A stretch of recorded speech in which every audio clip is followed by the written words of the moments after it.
And I have to say that I found Doug's work really fascinating, and I probably wouldn't have even looked into it until I had an interview with Zen Garcia a couple of weeks ago. Some of you may have seen that or listened to that show. You can check it out in the archives if you haven't. And he put a few seeds in my mind regarding the creation account, and I've always kind of held what's called the gap theory, kind of, I don't know, at arm's length, I guess. I mean, I've remained open to it. I've looked at Genesis 6:1 and 2, and I've read a lot of the arguments regarding the so-called gap theory there, and I found it really interesting because right away you see, in the beginning God created the heavens and the earth, and then all of a sudden it says the earth was without form and void, and darkness was upon the face of the deep, and talks about the Spirit of God moving across the face of the waters. Well, the first thing I thought of, and this is years ago, I mean, I'm talking probably 15, 20 years ago, I was looking at that, and I was thinking, where'd the water come from? And some people would say, well, when God created the earth, he created the water with it. But it doesn't appear to be that way, at least to me. When you look at the Hebrew word, even for heavens, Shemaim, Ma'im is the word for water, and Shem is the word for name. Shem, I think, has something to do with in it. Some say that the word heaven itself means water in it. So it appears that the heavens and the earth actually came out of the water. And when you look at all of the various things in the creation account, it's the one element that is not actually described as being created. It appears to just be there.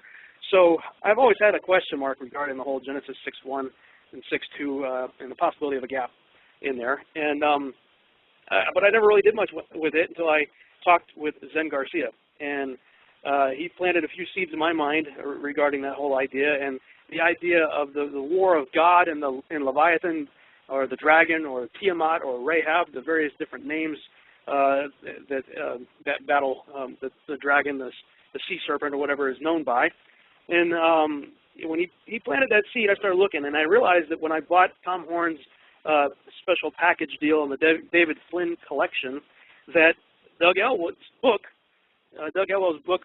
Planet X, the sign of the Son of Man and the sign of the Son of Man and the end of the age, actually came with the David Flynn set. So I started looking through it, and I said, oh man, I got to talk to this guy. So I contacted him via email through his website, and he's going to be on the show tonight. Douglas is the publisher of Mysterious World. You might want to check that website out. It's really cool. MysteriousWorld.com, an online journal dedicated to travel, history, and the ancient mysteries of the world.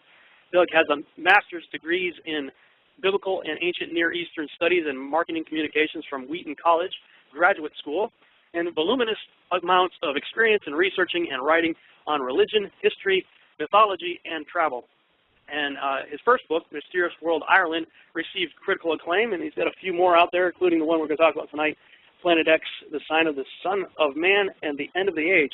So it is my great privilege to welcome to the Revolutionary Radio Project, Douglas Elwell. Doug, are you there? I'm here. Thanks for having me on. Oh, thanks so much for coming on. I've just begun your book. I'm probably 50 pages or so into it, and it's blowing my mind. So I'm excited to talk with you about this stuff tonight. But let's go back a little bit further and help us understand who you are beyond the introduction I just gave you. How did you come to know Christ, and how did you even become interested in subjects like Nephilim and giants, Planet X, and all that sort of stuff? Well, I come from a very conservative, traditional family, a very Christian family. My parents were both saved when they were in their teens and 20s, and they took their faith very seriously, and they ingrained that faith in myself and my brother very strongly as soon as we could understand the word Jesus. And then as soon as we were able to understand it, what that meant, they had us confess Christ, I believe, when I was maybe less than 5 years old. You know, I didn't really maybe understand completely what was going on. I felt it in my heart. So since then, I felt that I'd been saved, and really kind of felt that I had meant to be saved. I'm actually kind of leaning towards more of a predestinational perspective. So that's guaranteed to offend someone. So, but I tend to be more of a predestinational type person, as if people were meant to be saved. God shows you. But so along those lines, I come from a very conservative background theologically, which some people might find surprising, given some of the outlandish and non-traditional approaches I use with books such as Planet X and the Giants, even though technically the book on the Giants is the conservative viewpoint writ large. I take that conservative viewpoint literally, saying there literally were fallen angels that came down and literally interbred with human women and literally created giant men and women. And so that's actually the conservative viewpoint. So you can see how topsy-turvy things are in these end times when the conservative traditional viewpoint is considered to be strange, and the liberal viewpoint is taken as normative, because the viewpoint that, for example, there's three major theories about the giants. One that they were actually the descendants of fallen angels and mortal women. The other is that they were just oriental despots who conquered and controlled people through use of force, and others just regular men who were just very aggressive. And the third one was it was actually men from the line of Seth, which makes no sense. Because the line of Seth is exactly the opposite of that kind of aggression. They were godly men who descended from Seth, from whom Jesus was eventually born. The line of Cain, of course, was destroyed by the flood, so Seth was the only one who continued on through Noah and on through the post-flood world. But so I'm very conservative theologically. But when it comes to the Bible, I like to look to modern science and new understandings of archaeology and of mythology to understand or to glean new and better understandings of the Bible. This is actually normative for academic level stuff. When you get into academic level stuff like Mike Heiser does, I could have continued on in that path like he did, but I decided to go more towards technology as a career, but I still studied the Bible in its original languages on my own. And when I studied in grad schools, they actually do study the Bible in its cultural context, and a lot of our modern translations of the Bible are actually based on better understandings of ancient Near Eastern mythology, ancient Near Eastern contract law, things of that nature. We have a much better understanding of the dating of the scriptures based on, for example, the Pharaonic kings list of the Egyptians and the dating of certain styles of contract that were written in the ancient Near East. We can date, for example, the time period when Joseph was sold for, I believe it was 30 shekels of silver. That was actually the specific time period in ancient history where that was the price of a slave, so we could date him to that period and prove that if Joseph lived during that time. Things like that. And so I treat astronomy the same way, is that when you come with new understandings of astronomy, you then need to apply these to our understanding of the creation so that we can have a better understanding of what's going on. And if you have a revolutionary improvement in our understanding of astronomy, you're going to have a revolutionary improvement in our understanding of the creation. I believe that's what I've come across and talk about in my book, Planet X, The Sign of the Son of Man and the End of the Age. Very good. I've spent a little bit of time poking around your website as well, Mysterious World. How did that come about? How did you get into all the stuff that's on that website? I've noticed there was not really a Christian perspective on some of these mysterious topics, and I tend to take a little more lenience towards non-biblical texts and extra-biblical texts like and ancient histories that are outside of the Bible. For example, South American history, North American history, European history. I take these things seriously, and I like to apply them to my understanding of the Bible. I use the biblical understanding as kind of the center post around which I array all these other ancient mythologies and histories and kind of do comparison and contrast and see where there are parallels. And as such, it's like my academic training, except I extend it to a worldwide scope rather than just ancient Near Eastern texts. I extend it, how was the world back then? How do people think? And there are numerous parallels and indications that the giants, for example, spread all over the world, not just ancient Near East. They were conquered the entire world. That was, in fact, their purpose, in my opinion, was to conquer the world and take over the various tribes of the nations in order to form royal classes which would rule over them on behalf of the fallen angels who would use them as sort of an intermediary. And those royal classes are still in place today. For example, the royals of England are probably descended from Nephilim stock, as are all the other royalties that still remain. And probably why they may call them blue bloods, because their blood literally is different from most people's for that reason.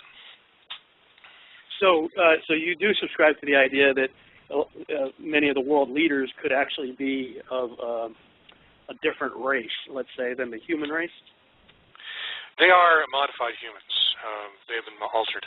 They've intermarried with standard Homo sapiens for a long time now, so there's not much difference. But in ancient times, thousands of years ago, in some cases hundreds, they were very similar.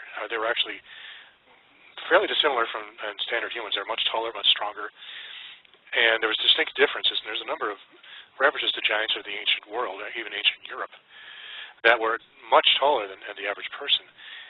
So there are actual records of giants in the world, not just ancient Near East or even Europe. They're all over the place. So we can find an example here. There were no, let me find a specific name. There's actually the giant German ruler, for example. If I can find his name. Maximinus, that's right. He was the Roman emperor. He was actually 8.5 feet tall. And he was actually an enormous man. He wasn't simply suffering from some sort of pituitary disorder. He was literally a giant man who was extremely powerful, who could outrun horses, and even at one time he even knocked out a horse's teeth with one punch. This guy was so strong. He was actually from Bulgaria. He was an old Bulgarian giant, and he was actually able to outrun horses, and he ate probably enough for 10 men every day. In fact, after a while, the army so admired this man they made him emperor. But he actually ended up bankrupting Rome because he offered the army's double pay and had to sack all of the old temples, the priests of all their gold and everything used to pay the army. So he eventually was deposed and assassinated by the Praetorian Guard. But he was a literal giant, 8.5 feet tall in real history. Maximilian, the emperor of one of the Holy Roman empires, was actually, I think he was over 8 feet tall as well, and he was also very strong. He would wrestle with lions, and he could outrun mountain goats, and even climb mountains faster than mountain goats could, according to the stories.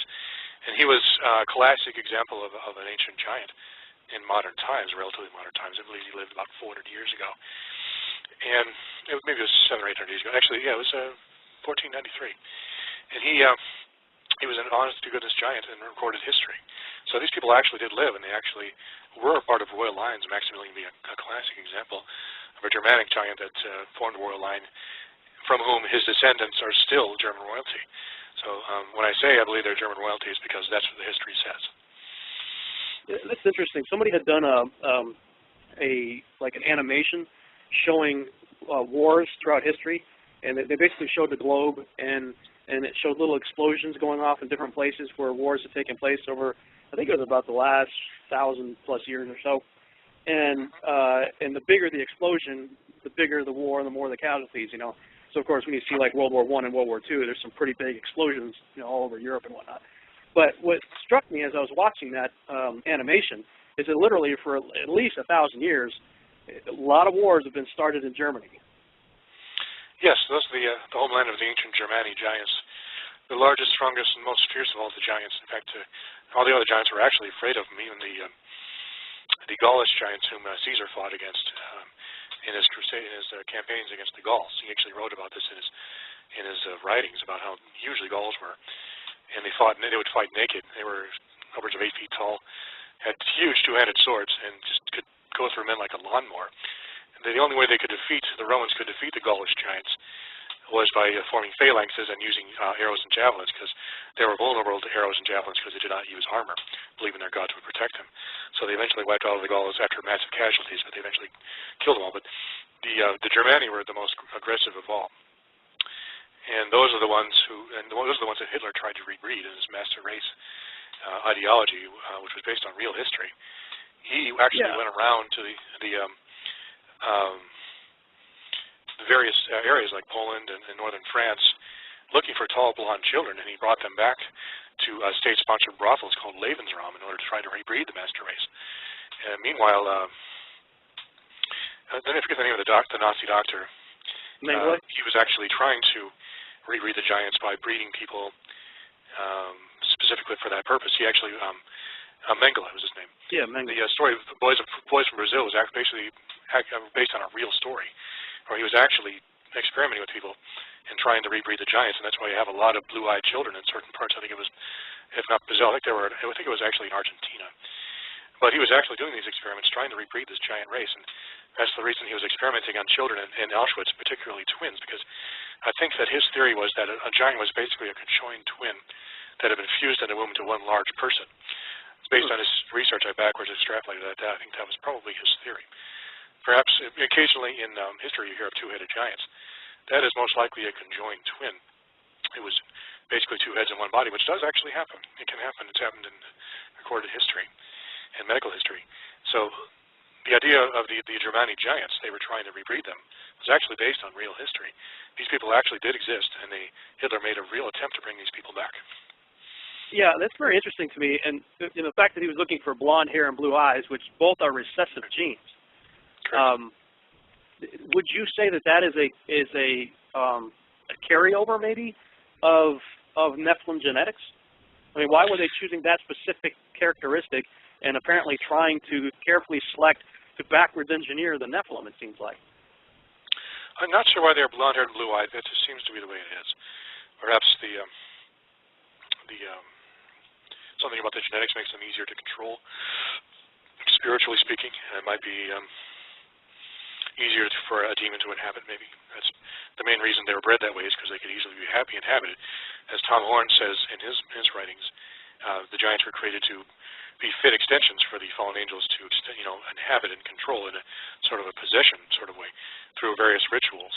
They were able to, the giants willingly allowed themselves to be possessed by demons from the ancient world. That is why in the world before the flood, the giants, the premier breed of giants, which are the direct descendants of the fallen angels, were called the Nephilim, or those who came down, and those, by extension, were born from those who came down from heaven to earth. But in the world after the flood, you don't hear about the Nephilim. They were replaced by a group called the Rephaim, which literally means either those who are healed or those who are reborn and resurrected. Right. So the theory is that the giants, the spirits of the Nephilim, who've been wandering the earth since the flood, since their bodies were destroyed, were given new bodies that were recreated by by the fallen angels who came down again after the flood. As Moses said, giants that were in the earth these days and also afterwards. The fallen angels came down again, started rebreeding the giants again.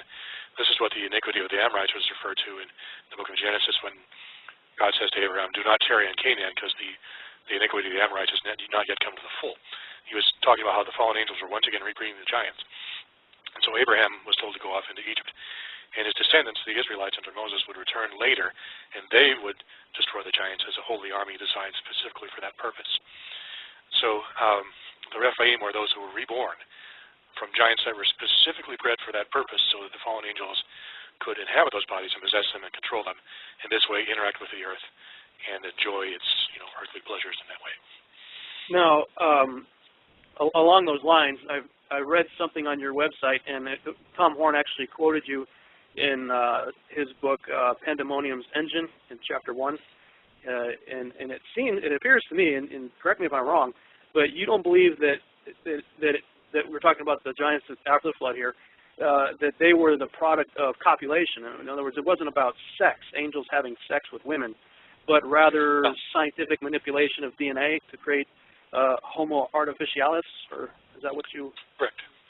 Yes, it's not possible for an angel to have procreation with a human female, because angels are not married or given in marriage. If they could procreate, they would simply procreate with each other and make more angels that way. The whole purpose of the human race was to create more workers, beings to populate the earth.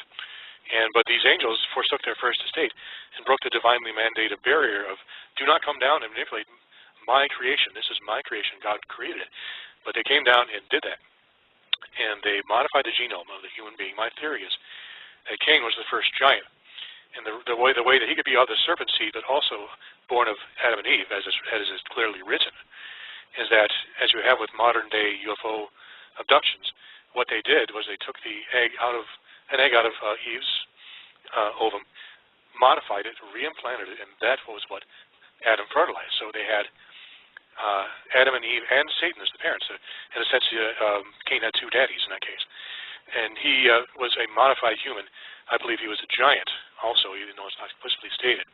And it is from his line that the giants eventually were bred by additional groups of fallen angels, probably 200 or so, if we're to believe the Book of Enoch. But there are, of course, many more. But the leadership probably used them, specifically a group of 72 of them, one for each of the nations, used them to create a royal line through which they could use to rule the nations. And that is the purpose of the giants, was to rule the nations as proxies for the fallen angels who have since that time controlled the earth. This is how Satan controls the earth, through his proxies, through these royal lines, and through these secret societies like the Freemasons and so forth. It's all quite clear once you understand the big picture. This is the purpose of these secret societies, is to allow people to be willingly possessed by these beings, to get this earthly power from them, and in return give these beings the ability to interact with the physical world. That's the whole point of it. That's I've not heard that take on Genesis 6 before. That's very interesting. Do you liken that to what it was written about the Anunnaki in the Mesopotamian text regarding them? Ancient, the Mesopotamian text, the Greek texts, I think probably the Roman also, all talk about how the quote-unquote gods came down from heaven to earth and procreated with mankind, creating demigods like Hercules and Achilles. These were all half-man, half-divine beings, those heroes of renown. Moses was talking about people like Hercules, like Achilles, even though they came afterwards. That type of person who had superhuman abilities and had super strength.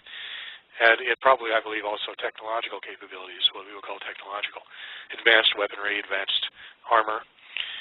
Goliath actually had what was called a new sword, which was, I believe, based on the word hokmah, which is a wise sword, or a sword that is skillfully wrought. Something that is advanced by Hebrew characteristics, which means it would have been superior to bronze, which means it could have been iron or even steel. It's possible, but that's what they meant. So there are instances, I believe, not only of genetic manipulation, but also of technology that the fallen angels gave to their offspring in order to help them maintain control over the masses. That is kind of their MO. They are genetically manipulated to be made quote-unquote superior, and also given technology in order to be able to enforce their will over others. That's how they operate. How would you define the Anunnaki? Anunnaki literally means those who came from heaven to earth. Anu means heaven. Ki means earth. Na, I suppose, comes down to, but that's basically what it means. The Anunnaki were the biblical, Mesopotamian equivalent of the biblical fallen angels. What they were talking about in the Bible is not just fallen angels of Canaan, but all over the earth. They were describing how fallen angels came down from heaven to earth. And you're going to have something that important is going to show up in other traditions inside the Bible. They'll have a different take on it and a different point of view, but they'll all be talking about beings who came down from heaven to earth and interacted and procreated with mankind. And that's what you see with the Anunnaki, what you see with the Deus Ex Machina of the Romans, where the gods came down and gave man technology and interbred with the women. Zeus was constantly talking about having offspring with human women. That was a very regular thing in the mythology. Apollo had his children. Very common. In fact, it's a normative or even central concept in ancient, not only in the Bible, but also in ancient Near Eastern religion and Greek and Roman religion. It's one of the most common themes that there is. So I have no problem at all believing it, because that's what they believed. Yeah. Now, but like in the case of Zeus, he's usually recorded as having sex. I mean, his sex life was pretty well known in the mythology. Well, he would appear as various animals, so that's probably not what happened. Yeah. They were probably trying. They don't understand science as we understand it. What they thought, they thought it was just like a deity procreating with this woman, but it was actually what you would call scientific. I believe it was a medical experimentation, what we would call scientific medicine, where a test tube child who was briefly inseminated inside the test tube and then reimplanted in the womb and grew from there.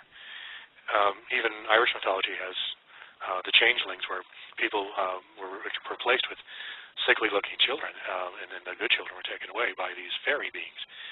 It's literally all over the world, this concept of these divine beings interfering with the procreation of children and using human women to breed themselves and create more of themselves, because they were apparently incapable of doing it themselves. If they were capable of doing it themselves, they would do that and they would leave us alone. But they treat us like breeders, like human women are like breeding cattle almost.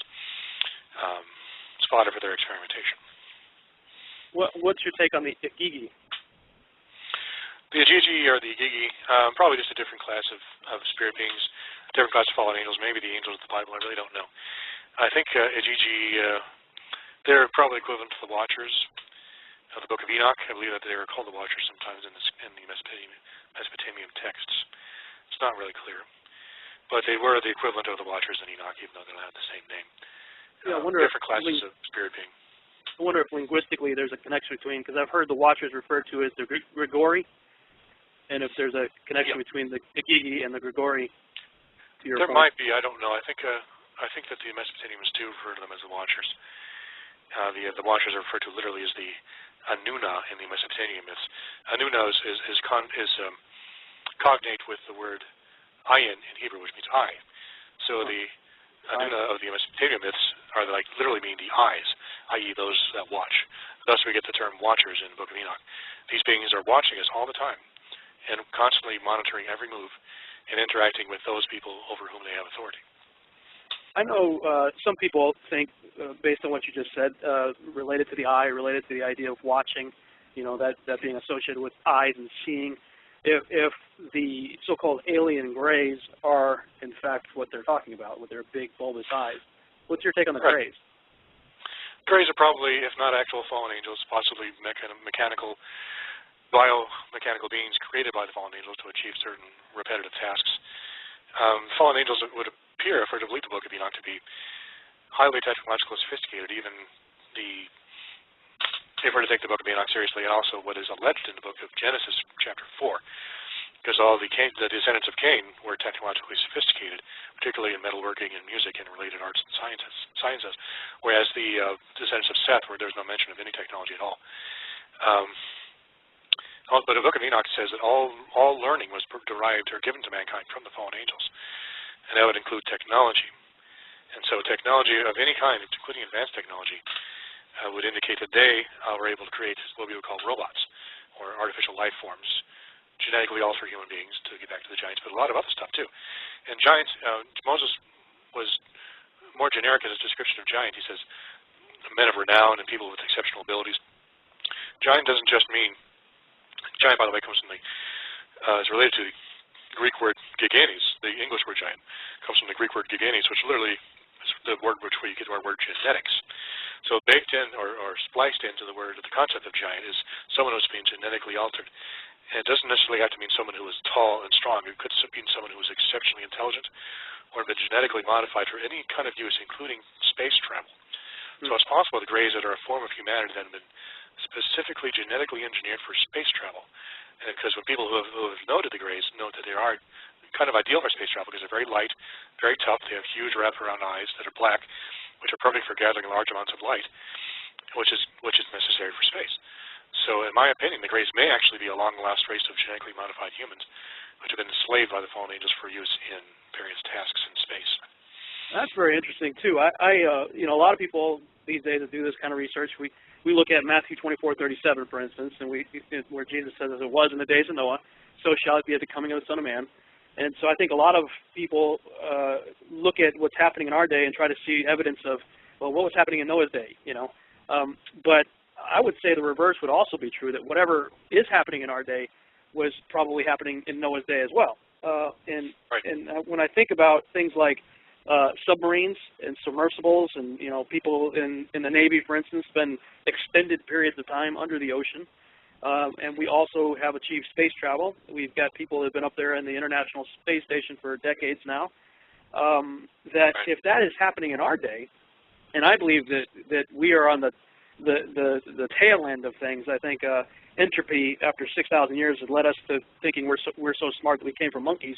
But Adam being created in the image and likeness of God, I believe was significantly smarter just by default than we are today. Never mind the introduction of forbidden knowledge and stuff that the angels, the fallen ones, taught. That I think it's quite possible that the ancients achieved space travel as well as submersible technology. And do you think that, first of all, would you agree with that? And second of all, if that's true, do you think that's a plausible way to explain how giants returned after the flood? Because if they're underwater, well, the flood didn't affect them. And if they're out in space, the flood didn't affect them. It does say that the Bible does say that the Rephaim live in the abyss, which is underneath the waters. Right. And they whirl around, which could literally mean refer to what we call USOs, submersible UFOs. My opinion is that the USOs are actually Rephaim flying around in their whirling discs. I think it's a passage in Job that talks about how the Rephaim whirl around underwater in the abyss. I think that's what they meant was they fly around in these whirling craft that they use to move around underwater, which have been spotted numerous times. So I think it's possible that some of the Rephaim may have survived underwater. Some of them may have survived in space. But everything that had the breath of life and it died, meaning everything that was on the earth and breathing, was killed. But it's possible some of them did survive. We don't know. I suspect there's a bit of a cover-up there because the Rephaim were just so dangerous that they had to be totally destroyed and memory erased. Because not only, like I said, the very fact that they exist indicates that mankind could be genetically modified by fallen angels. They had greater potential than God wanted to give them because given too much potential, mankind will become highly destructive and possibly mount an attack on heaven itself, which is what I think is Satan's ultimate goal for the giants, is to create an army to attack heaven and try to take the throne of God away from Jesus. And this is really what we're seeing in the Battle of Armageddon. This army of giants that Satan's been secretly rebreeding, giving them high technology and so forth, preparing them for this final battle against the Son of God to see who will actually rule the cosmos. And this just isn't God coming to sweep away evil armies.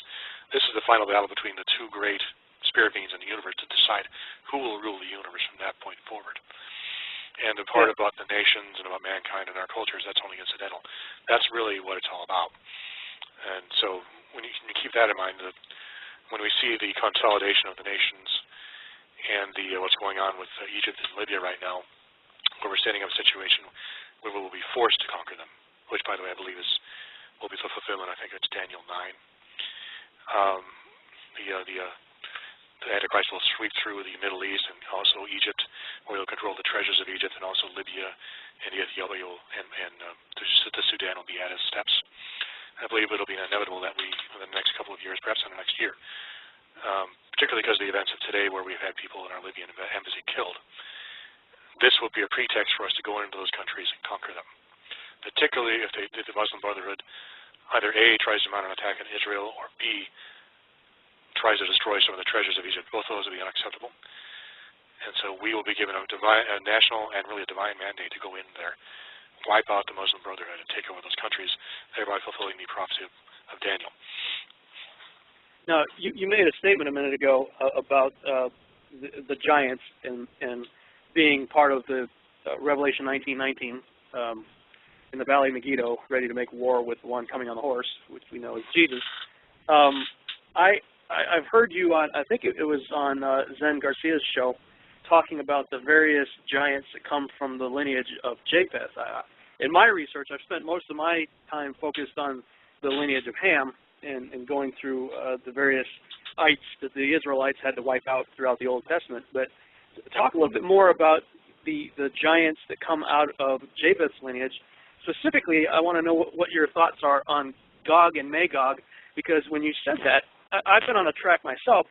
I was a missionary for 6.5 years, traveled to about 15 countries during that time, and got to do a lot of cool stuff. And one of the things I was able to do was go to the Great Wall of China.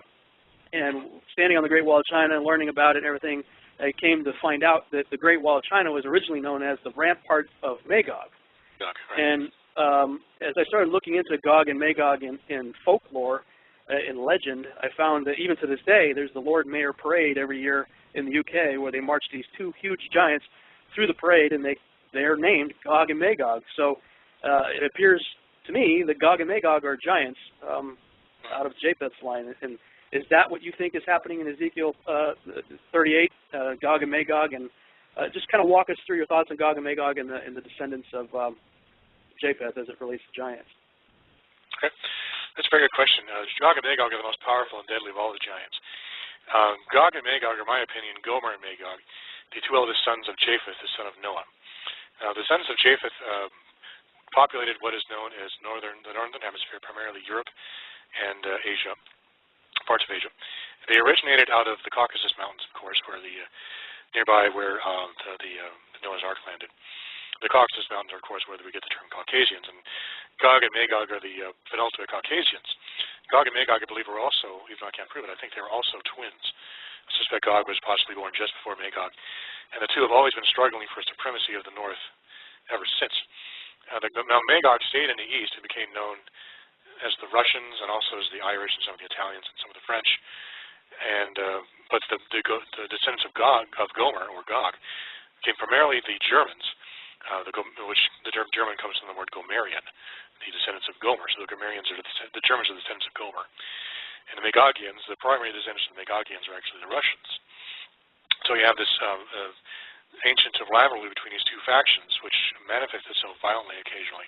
This was particularly true in World War II, where these two were basically fighting over control of the entire northern hemisphere, or at least everything from between China and the Netherlands.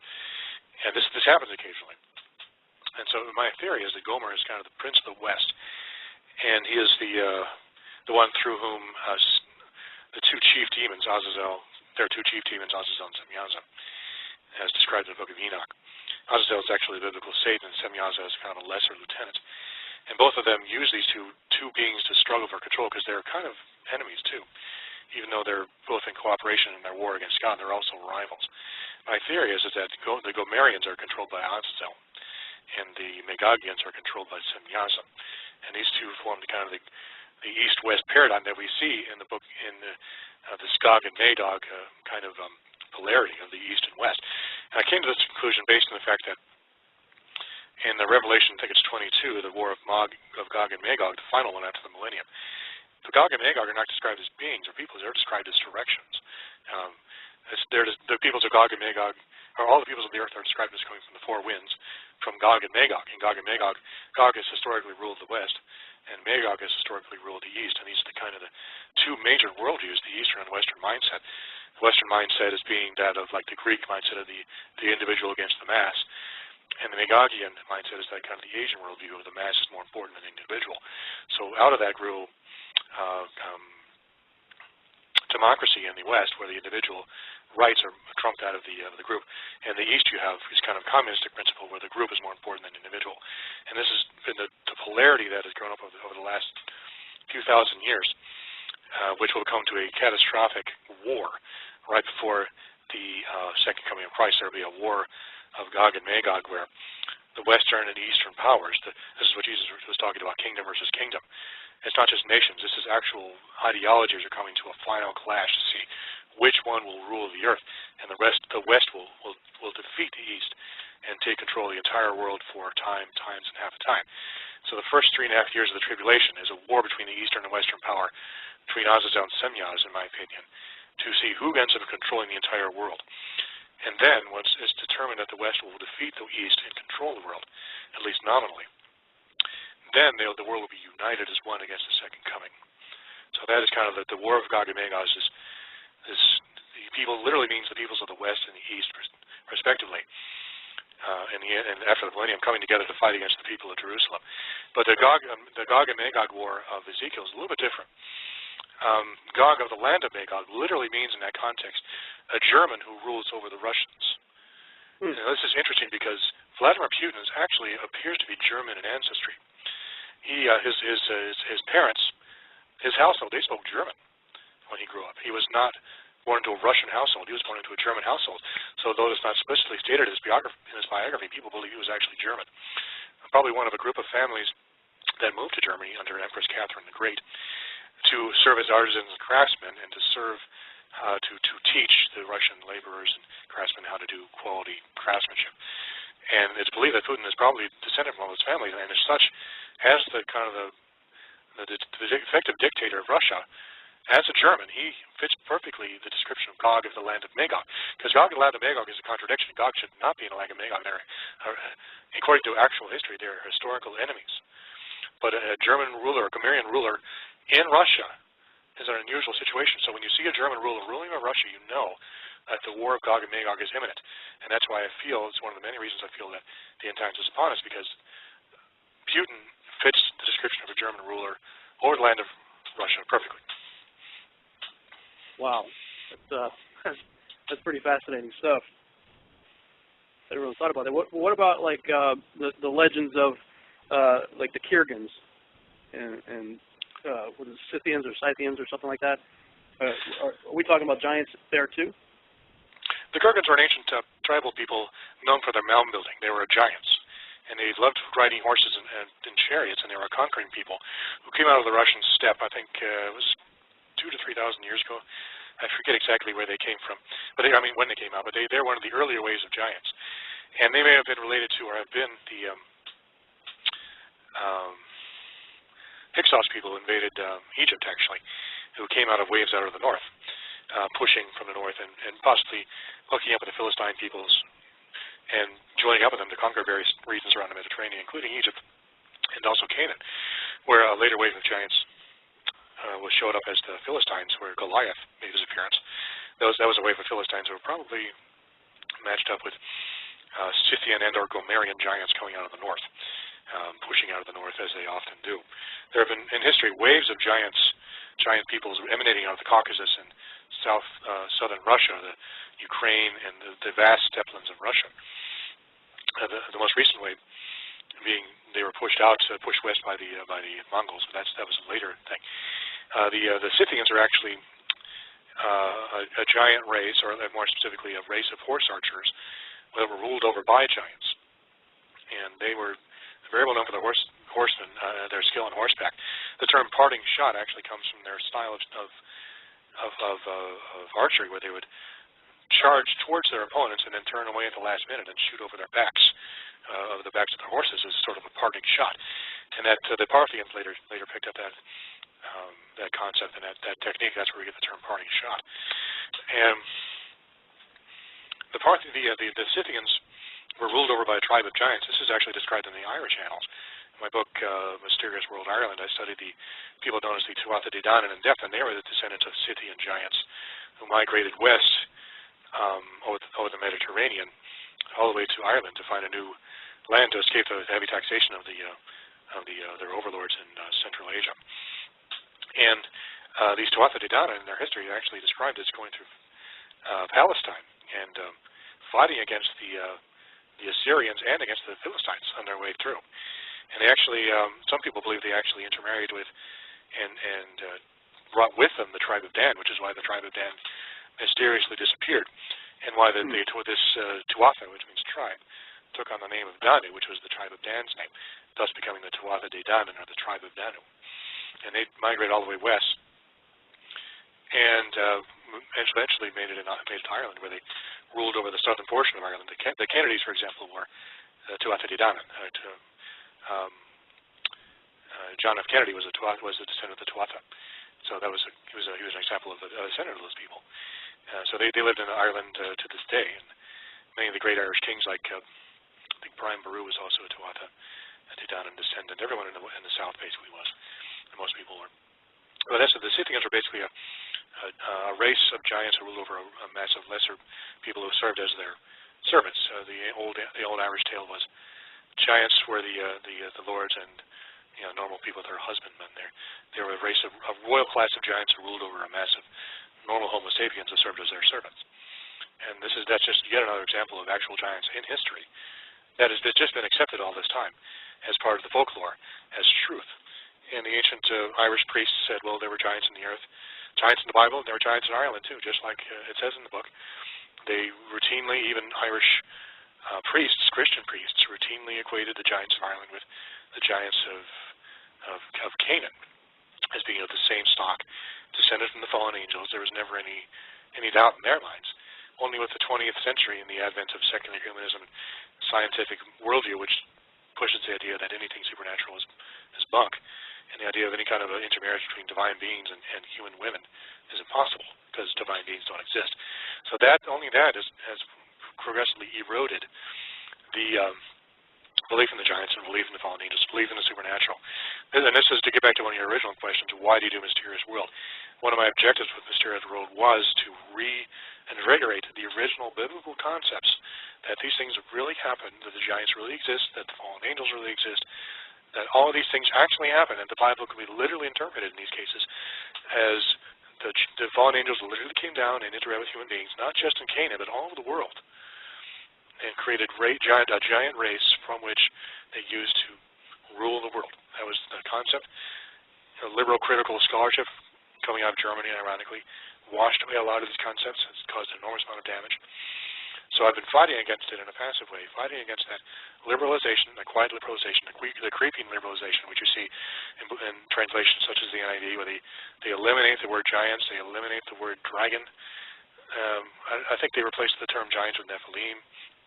They take all of these quote-unquote mythological things out of there, which is absolutely the wrong direction, and it's playing right in the hand of the secularists, which would love nothing more than destroy Christianity. So it makes no sense at all for us to try to share a bed with the secular humanists, the very people who are trying to destroy the Bible and destroy Christianity and relegate it to the past.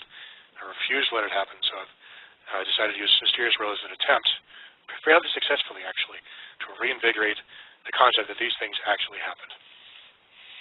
Yeah, no, I was just, while you were talking, I was looking at on your Mysterious World website on the Scythians, and you've got quite a bit on here. Is this your entire book on the Giants of Ireland? Is that complete? Yeah, there's a section on giants in my book, Mysterious World Ireland, and there's actually a journal article, a free journal article called Giants of Ireland. It's available at www.mysteriousworld.com. And that talks specifically about the Irish giants and how they were ubiquitous in ancient Near East or ancient Irish history, very very common. That's out of the central major mythologies of Ireland and the histories, and how they emanated from the lands of Magog, which are in southern Russia, Ukraine, and far parts of China actually. And how they migrated out of those areas. They actually conquered in all directions, north, south, east, and west, which is just the way they operated. They attacked on all fronts, and that's why you have in Pakistan and northern India, you have blue-eyed, taller people, because that's where they were intermarrying with the giants. Same thing with Afghanistan, the blue-eyed Afghani girl, which was so famous in the 1970s in that National Geographic cover. And Iran literally means Aryan. That's the descendants of the Aryan giants who emanated from Central Asia. They consider themselves to be different from Arabs because they were partly descended from the giants. And of course, they went west into Germany and so Eastern Europe, where you have a lot of blonde, tall people. And they went via the Mediterranean, all the way to Ireland, where they had a lot of tall people and a lot of giants in their history. So all you have to do is follow the history and follow the legends and follow what people actually believed. That's all I do. I just say this is what they believed. It corresponds to the Bible. I believe in the Bible, therefore what they believe is probably true, or possibly true also, because it correlates with actual biblical description and written history by credible historians. Now, I've got two questions that come to my mind listening to what you're saying, and then we're going to start transitioning into the Planet X and gap theory and all that stuff for the second hour. But I just really, while I had you on the phone, I really want to talk to you about the giant stuff because I'm so fascinated by it.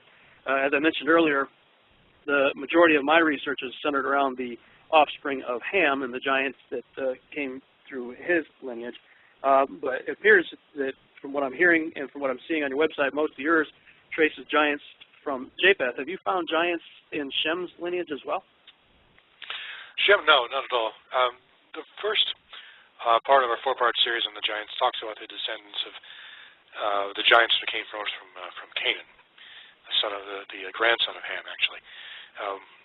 Because of the actions of Ham in the world after the flood, after Noah became drunk in his tent, he cursed Canaan, not Ham. He cursed Canaan. Right. And it's from Canaan came the giants of the ancient Near East, those who were interacting with the Nephilim, with the fallen angels once again, from whom were being born the giants of that area. But the Japhethites are also doing that, and it's possible. And there are actually historical records of giant incursions from the north coming in into Canaan. It's possible that the Canaanites actually interbred with the Germani and Scythian giants, and that's where the giants came from. Or it can be that they came directly from interaction with fallen angels. It's not really clear. But there are major intrusions of northern peoples into the Canaanite area. There was a major city called Scythopolis, for example, where the Scythians controlled that area. And of course, you have the giant's ring on the top of the stone circle, the Gilgal Rephaim, on top of the Golan Heights. That's a classic example of a giant construction, the kind you'd find that the Kurgans would have made, the kind very similar actually to Stonehenge in its construction. You have all kinds of kind of dolmens and similar stone constructions in Israel, the same that you would find in all over Ireland, the same kind of situation. So it's possible that the Canaanite giants were actually intermarriages between northern giants who came down, Scythian giants, Gomerian giants, interbred with them and formed ruling classes over them. That's possibly who the Amorites were. As a rule, I suspect they were, and I've read this before, that they were a tribe of Germanic giants who conquered the ancient Near East and formed dynastic rulerships over these areas. The Amorite dynasty of Babylon, for example, something might have been a Germanic family. That was Hammurabi came from that family. The dynasties of the Amorites who conquered Canaan. The Canaanites were actually conquered by the Amorites, so it's possible that the Amorites were a mixed breed of northern barbarians, of Scythians, or Germanic types, who had bred with maybe Hittites or other Canaanites, and formed a dynasty known as the Amorites, which formed a ruling class over the rest of the Canaanites. It's possible that they weren't actually offspring of fallen angels and human women, and that they may have been ruled over by an Amorite dynasty from the north. That's one of my theories, is that the Amorites were were actually descendants of Japheth, at least partly. Yeah, I've got a different take on the Amorites. We should exchange notes sometime after this is over. I'm actually writing my second book, and it deals quite a bit with the issue of the Amorites. Josephus and others track the Amorites directly back to Amorius, son of Ham, one of the offspring of Ham. But it begs the question, whether that's true or not. What we're talking about is, there's an awful lot of giants out there, not too long after the flood, spreading all over the new dried earth after the flood. So it begs the question, do we have Nephilim genetics in people today? I mean, do we, there's been an awful lot of intermarriages over the centuries, the last several thousand years. So would it be fair to say that people are walking around with dormant or active Nephilim genetics today? It's possible that very tall people do. They have remnants of, in fact, I would say probably yes. They've been largely weeded out and spread out in terms of genetics, so they're no longer able to rise up, as it were. Like I said earlier, Hitler attempted to rebreed the giants through his Lebensraum and similar programs. The SS Stormtroopers were basically hand-picked, tall, blonde men, for the most part, who were attempts to rebreed these giants and actually give, as part of the rituals, I suspect they were attempting to allow the fallen angels to inhabit these men. That was one of the major reasons they did that. They had all kinds of strange rituals, like they formed the candlelight procession, forming the swastika. That sort of thing was all intended to raise up these ancient fallen angels from hell and bring them back up and use them to inhabit these super soldiers they were trying to rebreed. So yes, I would say, generally speaking, they do exist. They're remnants of the giants genetically are spread out throughout humanity. I won't speculate as to where they are, but in answer to your question, I do believe the majority of mankind does have probably at least a little bit of giant in them.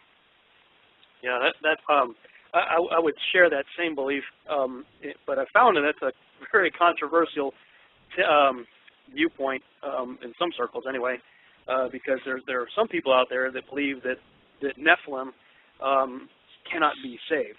And now, I guess it depends on how you define Nephilim, whether they be fallen angels or the offspring of fallen angels or both. But my take on it is wherever the spirit of man is present and repentant, salvation is available. Regardless if you've got a couple of genetic markers left in you or not. My take is that if you have a truly repentant heart and you ask Jesus to be your Savior, who's to say you can't get saved? Yeah, I think that's possible. I always think of Richard Keel, who was clearly a descendant of giants. He was the guy who played Jaws in the Bond films. And he's actually a pretty conservative Christian, right? Oh, yeah? The guy who played Jaws? Yeah, he's actually a Christian. Really? So you wouldn't expect that, because he's actually a very nice man and a Christian man. Really? He might still be alive, I'm not sure. But if he's a classic example of a giant.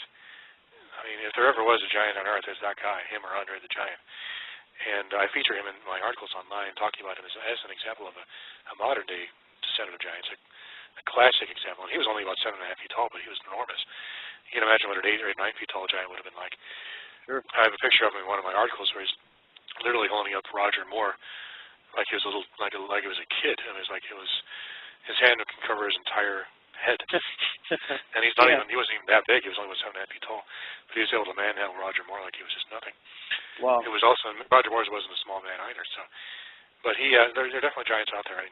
Keel is definitely a classic example of a descendant of a giant. Andre the Giant, another classic example. He was naturally strong, never had to work out. He was enormously powerful, very big man, very athletic man. He did suffer from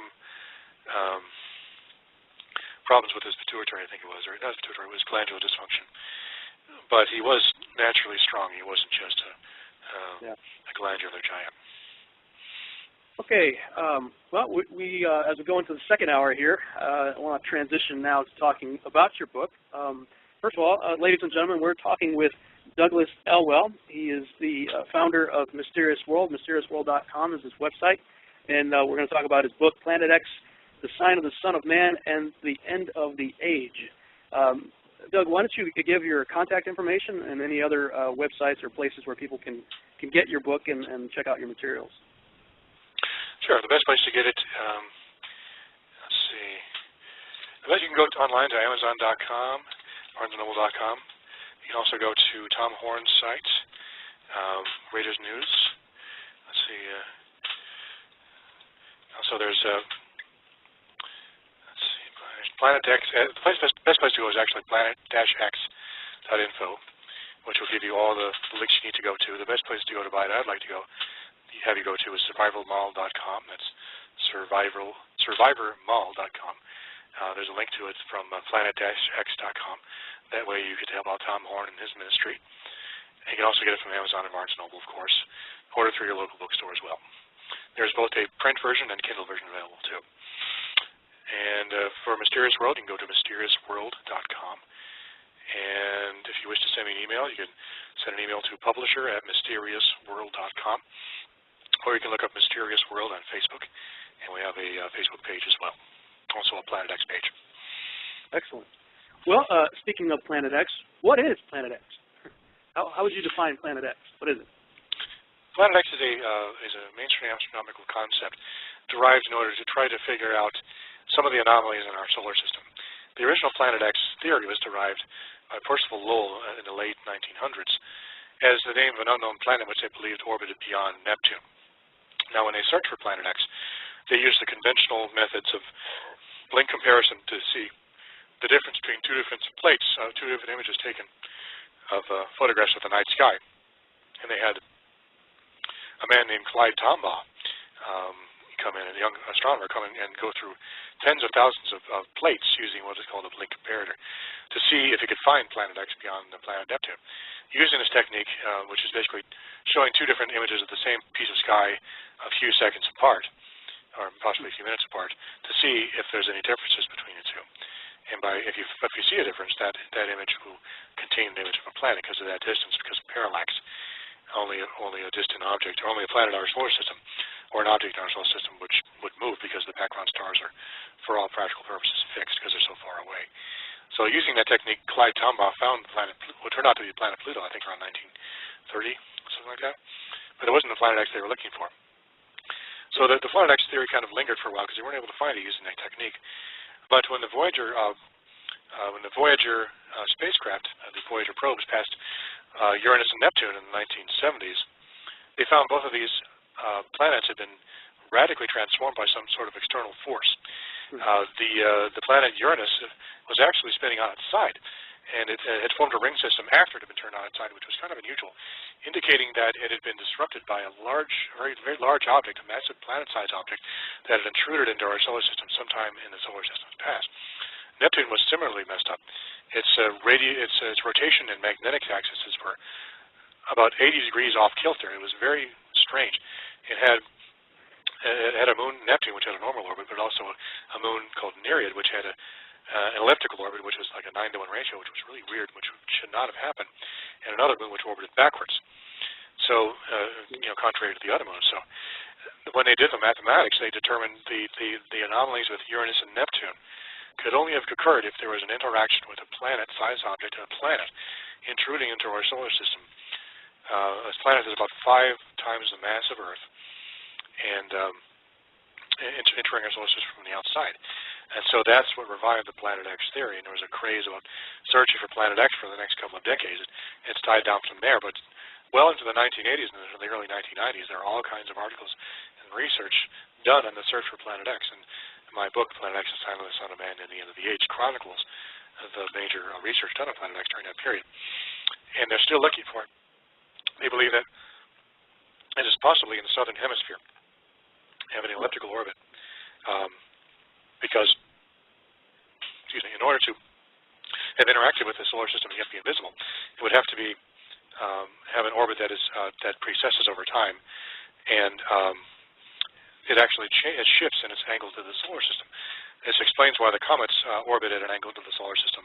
Comets, many people don't know, they have not only they have orbits that take them out of the solar system for very elliptical orbits, but they also have orbits, many of them, that are at an angle to the ecliptic. So they not only exit the solar system on the x-axis, but also on the y-axis. And the only way this could have happened is if an intruding object came in and brought them in. And this is where another reason for the Planet X theory is.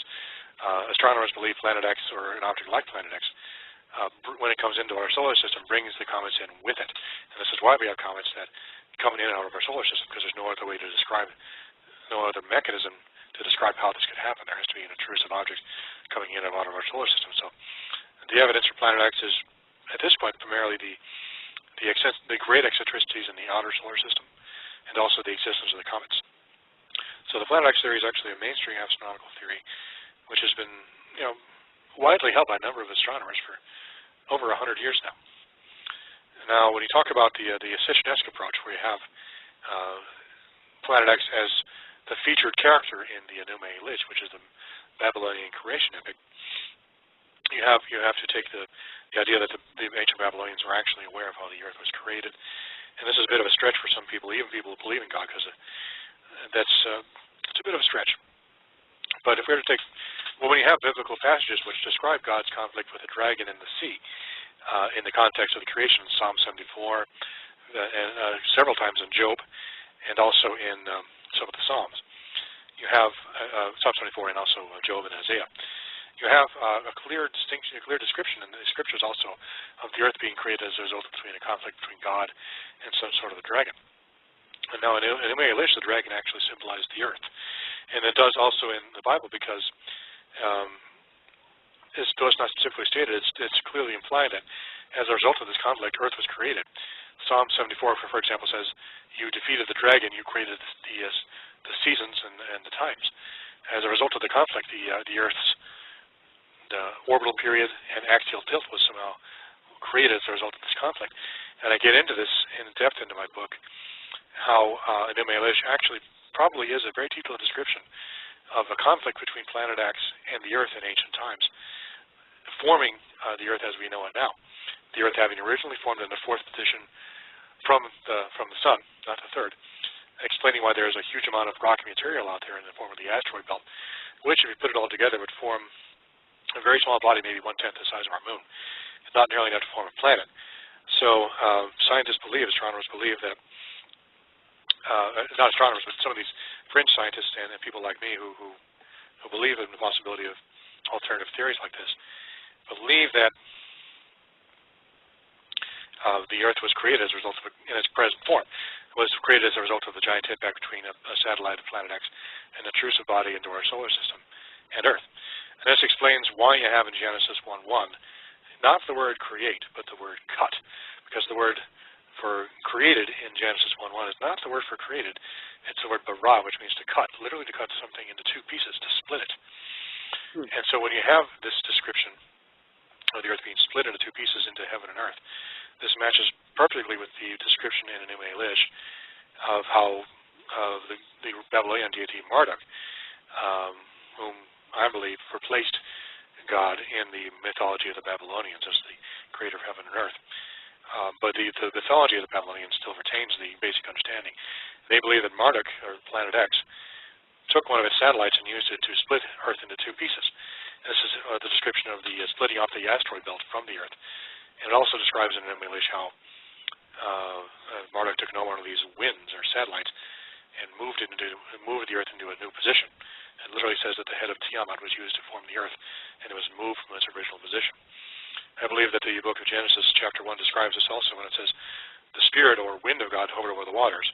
Literally means that that passage literally says that the wind of God hovered over the waters in order to warm them. And the process of warming, the term is described of a hen or a female bird warming the eggs. And the Earth is kind of thought of as an egg being warmed by say a hen or a female bird. And what a female bird does to warm the eggs, well, not only does she sit on them, she rolls them. So that the idea, I think, that Genesis was, in parallel to the Enuma Elish, was that the Earth was rolled into a new position closer to the sun where it would be warmer. That's the concept. The Holy Spirit acted like a mother hen, this divine wind, rolling the Earth into a position where it would be warmer. That's why Moses used the metaphor of a mother hen warming the eggs, of rolling the Earth to a new place closer to the sun where it would be warm enough to sustain life. And that's just one of many parallels I found in Genesis and in the Psalms and Isaiah with the Enuma Elish and the Bible. I was totally convinced by that to the point where I felt it was justified to write this book, and quite frankly, formed possibly a revolution in our understanding of the creation. Okay, while you were talking, I was reminded of something I had read a long time ago, so I was looking through my library to find it. It was the book Worlds in Collision by Immanuel Velikovsky. And on page 11, he talks about since the time of Laplace is one of the theories for the formation, he created one of the theories for the formation of the solar system. Basically, the sun at one point, while the gases were combining to make the sun, pieces were flying off and eventually cooled and whatnot in the solar system. And he points out that if that's true, then everything should be rotating in the same direction and the same angular momentum as the sun, if everything flew off the sun that way. And he says, it's called the nebular hypothesis. Yeah, the nebular hypothesis. He talks about that next to the tidal theory. But he says right here, since the time of Laplace, new members of the solar system have been discovered. Now we know that though the majority of the satellites revolve in the same direction as the planets revolve and the sun rotates, the moons of Uranus revolve in a plane almost perpendicular to the orbital plane of their planet, and 3 of the 11 moons of Jupiter, 1 of the 9 moons of Saturn, and 1 of the moons of Neptune revolve retrogradely. These facts contradict the main argument of the Laplace theory. A rotating nebula could not produce satellites revolving in 2 different directions. So what you're describing, and actually, if I remember right, this has been a long time since I read this book, Velikovsky, I believe, thought it was Venus coming through the solar system, and then eventually settling where Venus is now, that caused a lot of stuff that you attribute to Planet X. I would just flush Velikovsky. He's not any good. What's that? I would ignore Velikovsky. I've read it. It just wasn't any good. Yeah, it's a fascinating book, but you keep talking about the Enuma Elish. That's explain what that is to my listeners. This is the Babylonian creation epic, correct? Yeah, Enuma Elish is the Babylonian account of the creation. It describes, instead of kind of a static, more of a scientific approach to the creation, where the sun and moon and planets are all, and stars are all these inanimate objects, which was unusual for the ancient Near East, and actually a very scientific approach. Because in the ancient world, the sun, moon, and planets were considered to be deities that had taken a physical form or were manifesting physical attributes. And this is how it was in Enuma Elish. They were all the sun and moon and planets, according to the Sitchin hypothesis, and my belief, and also what must have been the original concept of the Sumerians, because in a creation epic, the gods of the Sumerians were the sun, moon, and planets. They wouldn't have been the earth, and they wouldn't have been like mud and rocks and the seas and the oceans like secular mythologists want us to believe. They worship the planets as the gods. So in the Sitchin's hypothesis, which I believe is the correct one, they worship the planets and the sun and the moon, which were featured in their creation story as the main characters, given names. And Earth, for example, is named Tiamat, which was a dragon goddess who was closely associated with water, which is a perfect description of the Earth, which has ever since then in various mythologies been described as a dragon. But then they say all these other things are not the other planets, even though the Sumerians' worship of the planets was at the center of their cosmology. So I take it literally that this Enuma Elish, the Babylonian creation epic, describes the formation of the planets from the nebula disk. It actually talks about how the major god of their deity, Apsu, which Sitchin describes as the sun, brought forth all these other deities from this, what is described as kind of a disk, or kind of a halo, which is like a disk. And all the gods of the Sumerians were born from this halo of this deity Apsu. And it's actually an excellent description of how the planets are formed, because they're also, we can say definitively that's how the planets were formed, because we can see other solar systems in formation where that very thing is happening. It's exactly the same. So Laplace's theory is not really a theory anymore. It's kind of pretty much a fact, because we can observe it in process in other solar systems forming. So we know for sure that's how our solar system formed, or in a very similar way. So we can say for sure that that's how it happened. So my theory is that the Genesis 1:1 does not describe the creation of the Earth, but actually a modification of the Earth, so it exists in its present form. The creation of the universe by God was not necessary to be described. It was obvious. It was obvious. Really, just the first only 2 or 3 chapters of the book of Genesis are dedicated to any creation at all. The remaining 47 talk about the history of mankind, specifically the descendants of Abraham. So there was very little emphasis placed on creation in the Old Testament. So I don't think he intended to talk about anything about the creation except for the creation of the earth in its current form. It's possible that the earth was inhabited by previous beings even that were so wicked that it had to be wiped out. So it's possible that the Bible is written in such a way that all memory of everything prior to this giant impact and interaction with Planet X, everything is wiped out, meant to be forgotten forever, and not even mentioned in the Bible. So that's probably why they wrote it in the way they did. And the idea of this theme in the ancient Near East of the Earth being divided into two pieces by kind of an intruding planet was so ubiquitous in the ancient Near East, and so such a common concept. I don't think Moses even conceived the possibility that people would forget about it and kind of diverge into these various theories which don't take this into account anymore. Everyone, I mean, literally everyone thought of the creation as the result of a conflict between a divine being and a dragon.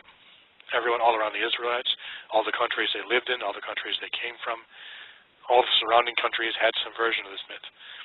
So it was absolutely ubiquitous, and it's easy for me to make this argument because that's what the Hebrews believed. It's absolutely a rock-solid certainty. Right. And I think the point that Velikovsky was making is that even Laplace theory everything should be spinning in the right direction, but clearly something came through our solar system and tipped the planets over and made things spin opposite ways and really perturbed things.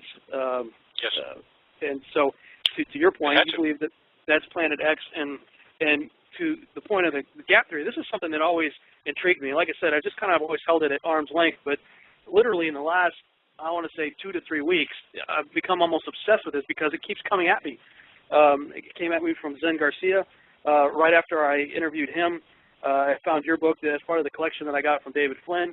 And then a publisher who was looking at my first book, Babylon Rising and the First Shall Be Last, sent me a book that his father wrote in 1997 called A Conspiracy of Angels, and I start reading his book, and he's talking about it too. And then I surf over to Canary Cry Radio, and Basil and Gons, the two hosts of that show, we're talking about it too. And I'm like, okay, something's going on, because literally, like, in a 1 week's period of time, it seemed like everybody in the world was on this subject. So I'm like, well, I'm going to have to get into it myself. And I'm really intrigued by it because when you look at Genesis 1:1, or 1:2, I should say, and the earth was without form and void, tohu vavohu in Hebrew, we have to contend with Isaiah 45:18, where Isaiah says that God did not create the world, it says in vain in King James, but it's the same word, tohu, without form. So either there's a contradiction or there's another way of looking at it, and the gap theory seems to explain it,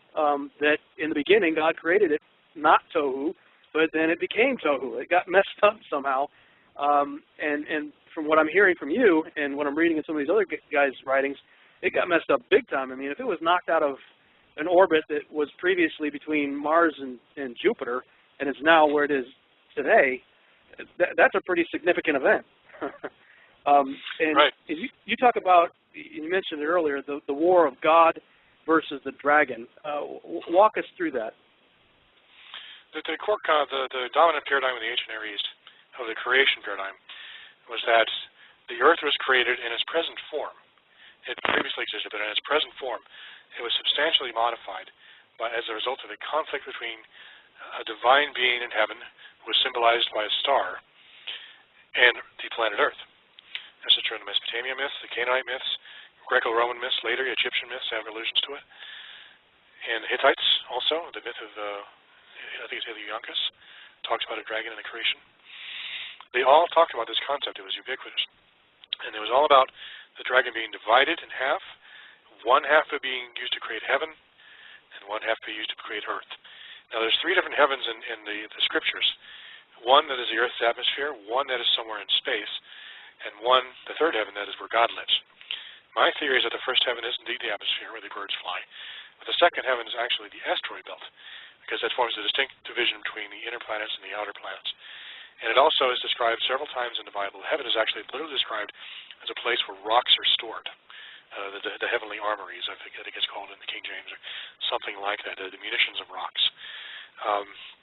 That is a perfect description of the asteroid belt. In that sense, heaven, the part of the earth that was split off as a result of the divine conflict, part of it was left in space, and that would have been, in that kind of a conflict scenario, that would have been a bunch of rocks flowing through space, which is exactly what the asteroid belt is. So you have this dragon, quote-unquote, which is a metaphor for the earth, being split in two, one part being created to heaven, which is the asteroid belt, and the other part earth. Its head moved further, closer to the sun, it will be warmer. It's given a certain rotation rate and axial tilt, and also a moon, which scientists are definitive in their belief, uniform in their belief, was actually created as a result of a giant impact. Perhaps you've heard the giant impact theory. Around 1980, after the various theories on how the moon was formed were brought forward and found to be unsatisfying, such as the fission theory, as in the moon just comes out of the Earth for no reason. The idea that it was spun off Earth, which rotated very rapidly. And I think at least one of the major theory, it was determined that the only way that the moon could have been formed, based on the Apollo moon lander data and other measurements, was if it had been created as a result of a collision between an object roughly the size and mass of Earth, not roughly the size and mass of Mars, not the planet Mars itself, but an object about that size, which embedded itself in Earth and ejected a similar amount of mantle material into space where it cooled and solidified into the moon. That is called the giant impact theory. And my theory about Planet X is basically a combination of the mainstream astronomical Planet X theory plus the giant impact theory, modified by Sitchin's ideas, so that the Planet X was an impact, one of its satellites, impacted into Earth, embedding itself into the Earth like an arrow into the heart of the dragon. And part of the ejecta was pushed out, which later formed the moon. And this explains why, just after Tiamat is divided into two in Enuma Elish, we have a description of the creation of the moon, because that's what happened after the giant impact. Heaven and Earth were divided into two, as the asteroid blood in the Earth. Earth was moved, and the moon was also formed, all by the same series of events. Also, the seas were formed, because not many people know this, but the Earth's oceans were actually formed as a result of what scientists believe to be multiple meteoric strikes against the Earth, which released waters from the mantle. Most of the water on Earth, in Earth right now, is actually in the mantle, chemically bonded with what are called water-bearing minerals, hydrous minerals, such as serpentine and talc, which have water as part of their molecular structure. And when they're placed under pressure, they release this water, and it shoots up into the sky. And this is probably where the fountains of the deep came from. Probably meteorites were striking the Earth during Noah's time and causing these fountains to shoot up and help flood the Earth. But the giant impact would have converted a large amount of the mantle into pretty much pure water, much of which would have gone into space, where it bound with the asteroids, which explains why the asteroids we're now finding have a large amount of water as part of their structure, which would be impossible otherwise, if not for the giant impact theory as I propose it. And also, much, if not most of the water fell back to Earth, forming Earth's oceans. There's no other mechanism to describe that massive amount of water just forming. It would have to be released chemically from the minerals by a huge amount of pressure from the Earth's mantle. So the giant impact theory also explains how the Earth's oceans could be created. It also explains how the comets could be created, because the comets are essentially, basically asteroids with a large amount of water on their surface. So that much water ice would not have been part of asteroids unless it had been much chemical released on a large scale. And even in Enuma Elish, they're described as growling demons, which fought on Tiamat's side, whose bodies were filled with water. Their radiance was very great and filled the heavens with a tremendous halo. An object in space filled with water, a tremendous halo, is a perfect description of the comets. So in Enuma Elish, you actually have a description of the creation of the comets, which would be explained by the giant impact event also. It all fits so perfectly, it's just point for point for point. All the anomalies of the solar system are explained by this end of the creation, are explained by this single paradigmatic conflict between God and the dragon, which forms the foundation of the concept of the Bible throughout the Old Testament and even through the New Testament in the book of Revelation, where you have this verification of the conflict between God and the dragon once more. As it was in the beginning, so will be in the end. Urzeit und Endzeit, beginning and end, as described by Homan Gunkel in his book on the subject, a famous German theologian who promoted this hypothesis that, I think it was in the early 1900s, that the mythology of the Mesopotamians was cognate with that of the God versus dragon material to be found in the Bible, so close as to have a common source. And that common source was probably from Abraham, and who came out of the Sumerian Empire right before it collapsed, and from whose traditions of the creation of the Bible were eventually written down, and that's why we have descriptions of the dragon conflicted with God and the creation of the earth, because they were from ancient times. Now, I was looking through the scriptures the other day when I was first being introduced to this, or reintroduced to this topic, and the thought occurred to me that, we all know from the book of Revelation that there's going to be a redo. After the millennial reign of Christ, God's going to recreate the heaven and the earth. So, and we always think of God as being eternal, but I think most of us think we project that eternal future. We neglect to realize that, well, he's eternal the other way too. He goes back eternally just as much as he goes forward eternally. So, what was he doing for eternity prior to, say, 6,000 years ago, if you believe that? The earth is only that old now. If we can wrap our minds around the fact that there's going to be a redo at the end of the millennial reign of Christ, why is it hard to believe that we could be living in a redo right now? It's not. I mean, my theory is that Planet X comes around every either 1 or 2,000 years to inaugurate new eras of mankind. My theory is it's every roughly 2,000 years. My theory is that because of a close interaction possibly between Planet X and Jupiter, or one or more of the other planets, Planet X will actually come very close to Earth this time. Normally it only comes as close to the asteroid belt. The last time it appeared around 2,000 years ago was as the Star of Bethlehem, which inaugurated the birth of Christ. My theory is that one of my original motivations for studying this topic was to figure out what was the Star of Bethlehem. And when I had exhausted all the theories regarding the Star of Bethlehem, I realized, I came across Titian's book on Planet X, and I realized, I never heard of Planet X. This is just a sort of bizarre anomaly that would fit the Star of Bethlehem phenomenon perfectly. And I followed that track ever since, with the theory that the astral sign that preceded his first coming will be the same that precedes his second coming. And why have two different signs? Why have the same sign for the same person? So my theory is that the Planet X has an orbital period of 2,000 years, but some sort of interaction with one of the outer planets will bring it close to the Earth. To explain many of the descriptions of, for example, Matthew 24, when the powers of the heavens are shaken, that literally means in the Greek concept that the planets themselves will be moved in their orbits, because that's the powers is a description of the deities of heaven, which are the planets. And also the description of the trumpets. And my interview with Zen, actually I went into depth about how the wormwood is actually probably a bit of the original Earth, which had become ground down and kind of flash frozen in space. And this is kind of this concentrated powdered plant life as part of a meteor, asteroid, or comet that passed through Earth's atmosphere might sprinkle a lot of this stuff back into Earth's atmosphere in a concentrated form, poisoning Earth's waters and with ancient wormwood, which was actually a real plant, which was hallucinogenic in nature. So this was like a poisoning and drugging the American, Freudian slip, the people of the world at that time, at the time of the end. And a lot of the descriptions of the end times judgments are related, in my opinion, to Planet X, specifically to meteorites and asteroids and comets being cast down on Earth by Planet X's gravitational pull, possibly from planet that were traveling in Planet X's orbit and its train and its orbit throughout the solar system preceding in its orbit. I even talk in the chapter 6 about the book of Job.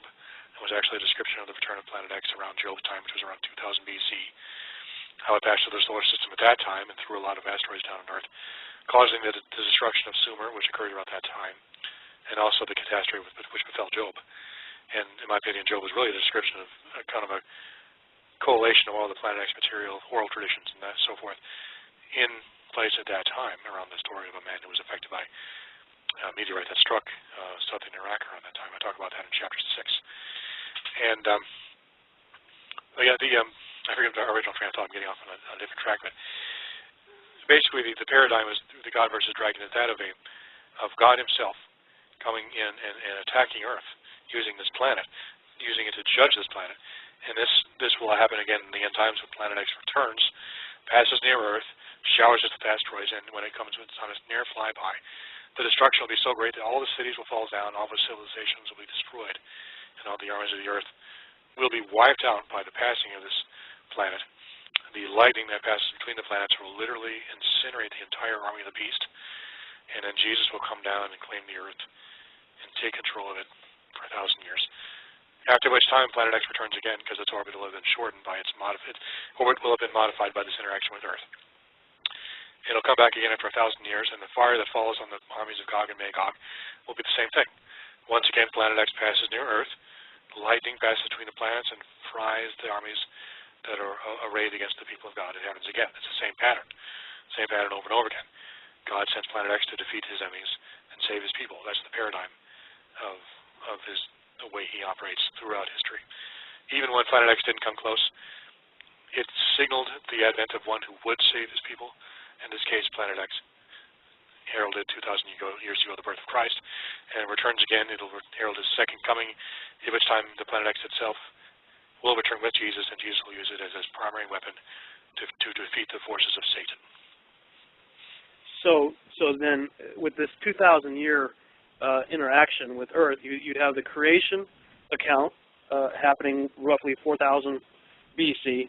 2,000 years later, about the time of Abram being born, the time of Job, you think, would be the next interaction. And then the next time would be the appearing in the sky to herald the birth of Jesus. And then the coming one will be at the time of the Battle of Armageddon.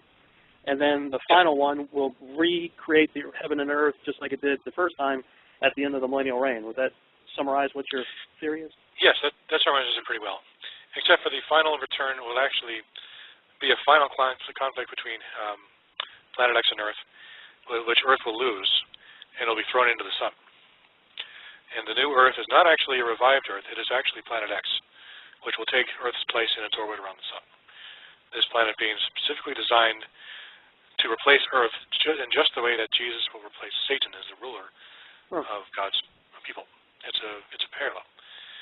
Jesus has his own planet, and Satan has this one. Both Satan and all his works and everything in the earth will be burnt up forever by fire, just as it said in, I think it's Thessalonians, I forget the exact phrase. The earth and all its works will be burned up forever. So comfort yourselves with these words. Even though it seems like the wicked prosper now, they and everything they built will be totally destroyed and thrown into the sun. It'll be forgotten. Not only will it be destroyed, it'll be forgotten, as if it never existed. And a new planet will be created specifically for the chosen of God, whom Jesus himself selected to live in this planet. And that is the planet on which the New Jerusalem will land. You would never bring down the New Jerusalem onto the earth. It's just too corrupt. Too much wickedness, too much bad history. So not only will we have a New Jerusalem, a new city to live in, you'll have a new planet to put it on. Well, that's interesting. So do you believe that Planet X and Nibiru are one and the same? Yeah. Okay. So it's exactly the same planet, different name for the same planet. Okay. So then, if I'm hearing you right, do you believe that God is that I don't want to sound like a Mormon or something here, but do you think that God is riding Nibiru, or what is your? I don't know if he lives on it. The planet will be extremely cold and dark. The theory, part of the theory is that just as Jesus says, "Behold, I approach like a thief in the night." Planet X, like most comets, is actually covered or enclouded with a huge amount of dark, black organic material that is literally darker than coal. Most people don't know this, but most comets are covered with this dark, cold, black organic material, which makes them invisible to the naked eye until their tail forms when they come close to the sun. That is what I believe Jesus meant when he says, "Behold, I come like a thief in the night." Planet X will not become visible to the naked eye until its tail forms, because it has a tail like a comet, a really big tail. But before that time, it's pretty much invisible to all but the most advanced astronomical telescopes. No one on Earth who doesn't have like an infrared advanced telescope will be able to detect it. But I don't think he's riding it. I think he's using it like a heavenly mace, as described in Revelation 2, when he says, "I inherit I will smash my enemies like a broken vessel, like a clay pot, with a mace." I believe the mace he's referring to is Planet X, which is his primary weapon. He will use it just as he did in the beginning to divide heaven and earth and create a new earth from the old version, which may have been full of corruption and satanic machinations. Nobody knows what happened with the old earth. But this new earth, he destroyed the old earth and created a new one by using this planet as kind of a mace to smash it. And he says in Revelation 2, right before he says, "Behold, I am the bright morning star," he then talks about this mace, which he'll use to smash earth. So I believe the corollary there is he's saying,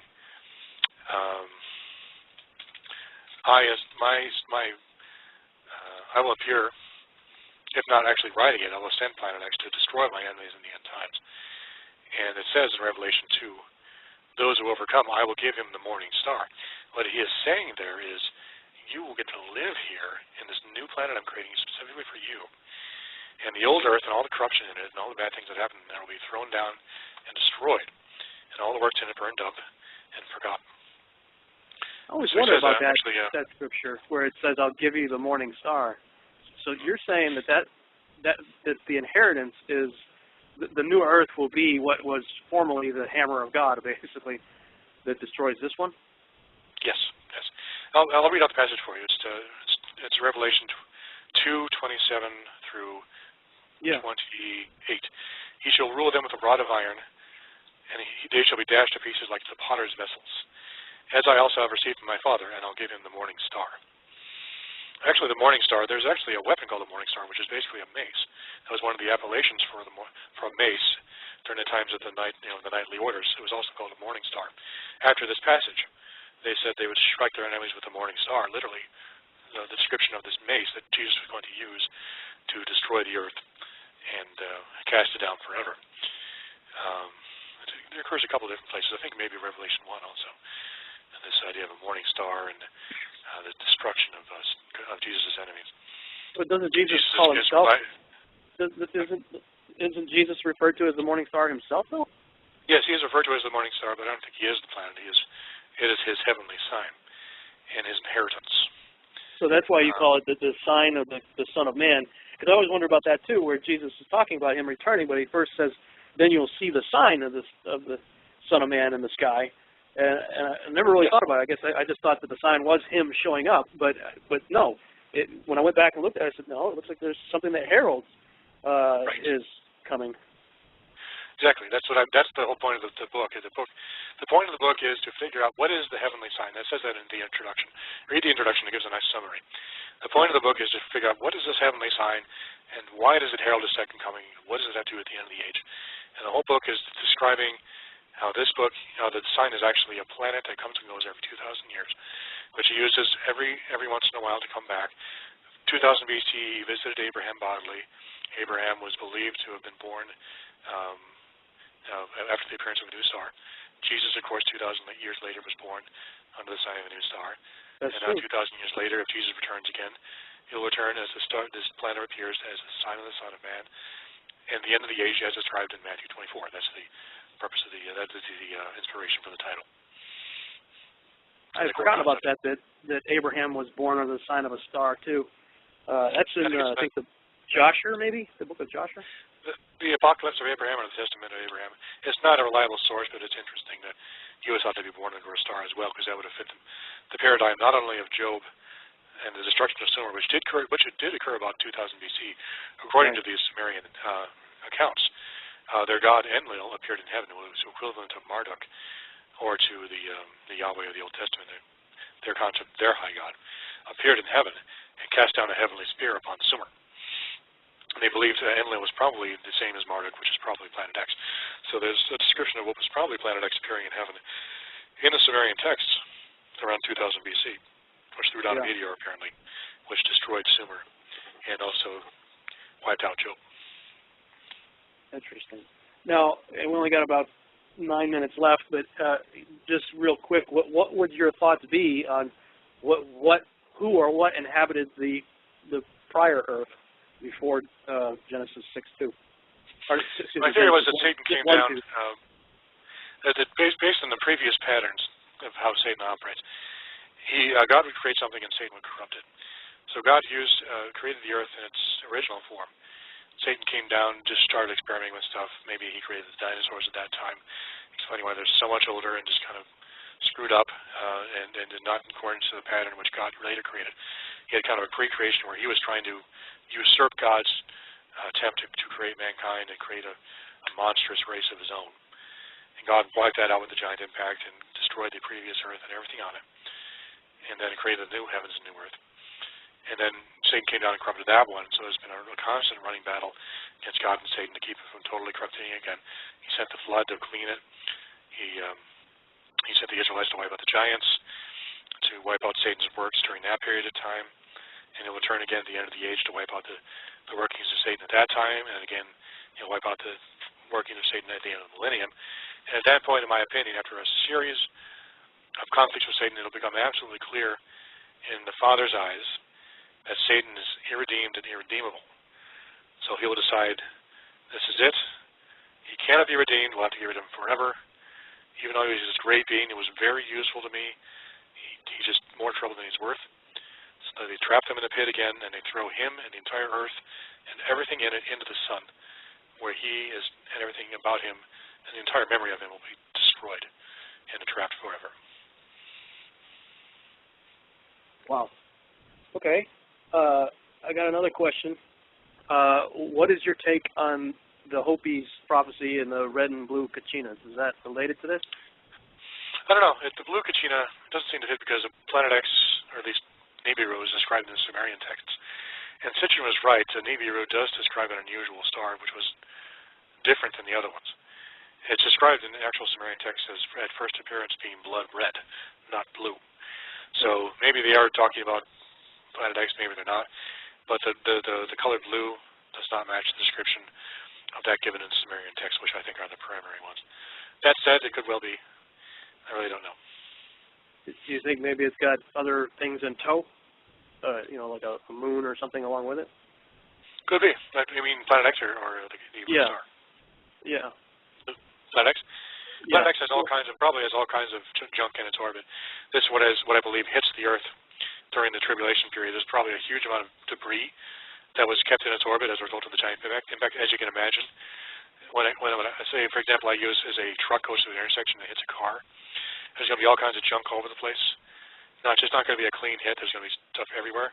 There's going to be bits of the car left in the truck, which will occasionally fall up as it continues on its journey. And that's what it's like with Planet X. There's all kinds of huge asteroids and comets and who knows what traveling in its orbit with it. And that's the stuff that's going to strike Earth that precedes it in its orbit before it passes near. It's going to pass near Earth. It's going to pass into Earth's atmosphere.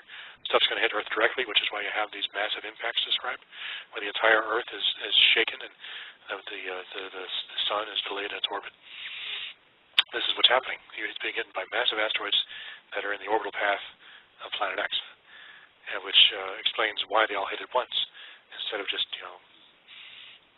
there's no randomness here. There's a reason this is happening. And the description of the sign appearing in heaven, which people are terrified of, it says all the tribes will mourn. Why would they mourn a sign appearing in heaven if there wasn't a sign of imminent danger? That's why I'm convinced that Planet X, or something like it, is the sign of the Son of Man. All the evidence, all the ancillary evidence, all the corollary areas, it all points clearly to the idea that Planet X will return in the end times as the sign of the Son of Man in the end of the age. Oh, fantastic. I'll tell you what, you give me a lot to think about, a lot to research. I consider myself a researcher. Many of you have heard me say that before, and by that I mean I research that which has been searched by others before me. And so you've given me a lot to think about, and I really appreciate you coming on the show tonight. And man, I feel like we've just barely scratched the surface. So I think what I'm going to do is I'm going to keep reading your book and then see if we can schedule another time to do this again. Absolutely. Well, fantastic. Well, we got about 3 minutes left, so why don't you give your contact information out again so people can get your book and check it out for themselves and contact you. The major book we've been talking about is called Planet X, The Sign of the Son of Man and the End of the Age. It's available from survivormall.com. That's survivormall.com, survivormall.com. You can access that from my website at planet-x.info. That's planet-x.info. You can also get it directly from Amazon.com or BarnesandNoble.com or order through your local bookstore. There's both a print and Kindle version available on Amazon.com. The other website I have is Mysterious World. There's a lot of material on the Giants, mysteriousworld.com. I will also have a book on the Giants coming out later this year through Defender Press, which will cover more about what we were talking about in the Giants, plus a lot more, plus my theories on the mysterious Zohar, which is a mysterious stone, which I believe which ancient Jewish sages believed contained all knowledge and was also a communications device.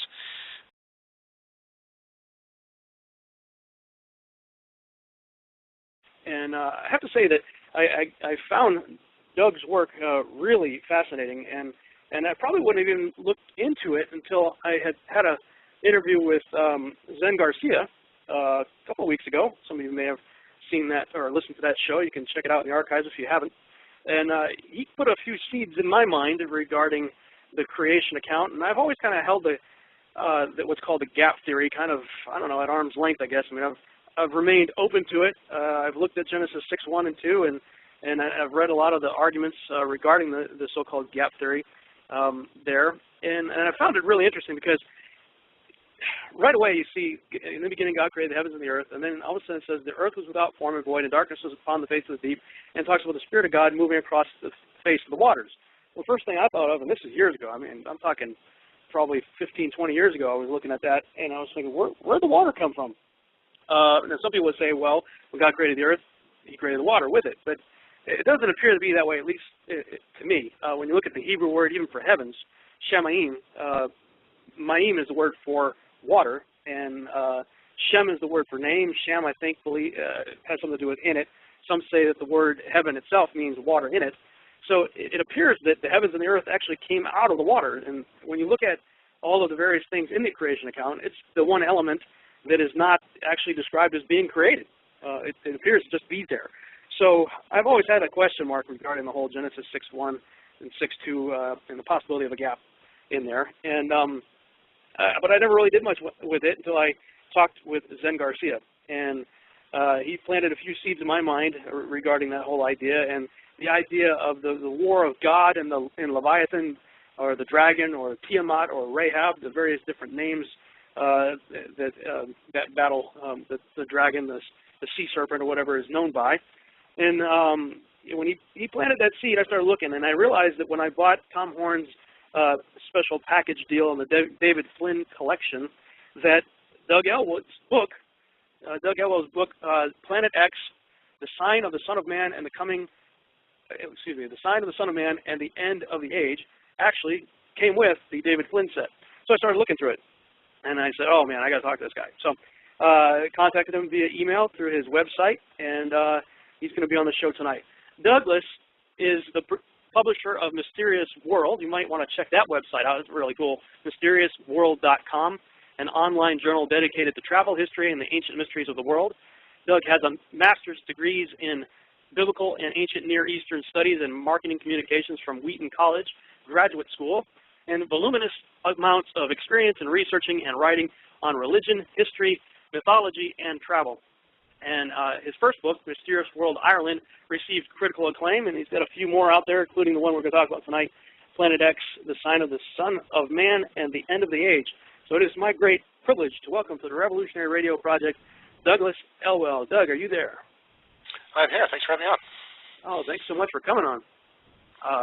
I've just begun your book. I'm probably 50 pages or so into it, and it's blowing my mind. So I'm excited to talk with you about this stuff tonight. But let's go back a little bit further and help us understand who you are beyond the introduction I just gave you. How did you come to know Christ, and how did you even become interested in subjects like Nephilim and giants, Planet X, and all that sort of stuff?